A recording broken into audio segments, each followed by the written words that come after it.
Hello, my name is Ariana Ariano, and the three of the following moral issues that I picked from the list below. The first one was a single woman who gets pregnant. She cannot afford to pay or raise her baby. It talked about thinking of some possibilities that tax money or laws would be used in a situation as such. The first thing that came to mind for me is the program called WIC, Women, Infant, and Children. What WIC stands for is aiding in nutritional food and education for women who cannot afford it.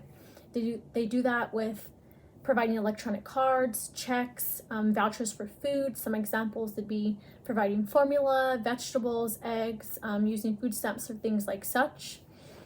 The moral foundation theory that I chose for this one would be liberty and one's own freedom. I think in regard to the woman, she has the freedom to choose to have unprotected sex without any repercussions. And then for society as a whole, they are provided that own freedom, and they should be provided that freedom to choose to fund a program like such or not.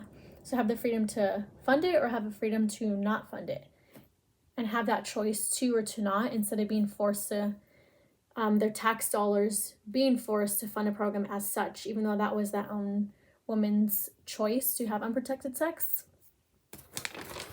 Second example that I chose was the baker who won't make wedding cakes for men getting married who are opposed because he is opposed to gay marriage. And that one, the moral foundation theory that I chose is sanctity, which is degrading what is valuable to one. So in regard to the baker, he values marriage between a woman and a man, if that is a part of his religion and a part of his beliefs. To make a cake for a couple who is gay, that is going against his own beliefs. And then in regard to the couple getting married, it is their own belief and valuable to them that they believe they should get married.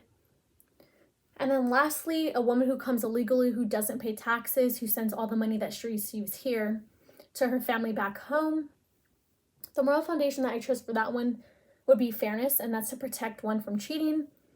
I came up with that it was unfair for society because the rest of society and the majority has to pay taxes to receive the benefits and resources that she's getting for free. She's cheating the system and cheating the citizens of the country because she's getting those benefits for free, and everyone else is having to pay their own tax dollars for that and pay taxes. And then lastly, I think that the moral foundation theory is valuable because it does take away that you're right, I'm wrong. It allows people to have a more subjective conversation, have a more open conversation. So not one person is stubborn to saying like, I'm right and you're wrong. I think the moral foundation theory is good at breaking the ice of everyone can be right, essentially. But I think that's one of its own weaknesses, is there is no necessarily right and wrong. And I think that there becomes this gray area of we're all right, that there's not necessarily one person's right, one person's wrong, when I think that that's a little dangerous area to be in, because there is a clear right and wrong in some situations. I do think that the moral foundation theory is also really good at opening that arena for a conversation that we are all on the same side, essentially. We just have different foundations and different ways of acting that out. So we all think the same way. We all have the same goal, but the only difference is the approach that we all put it in. So it allows us to have more relatability with people. Thank you.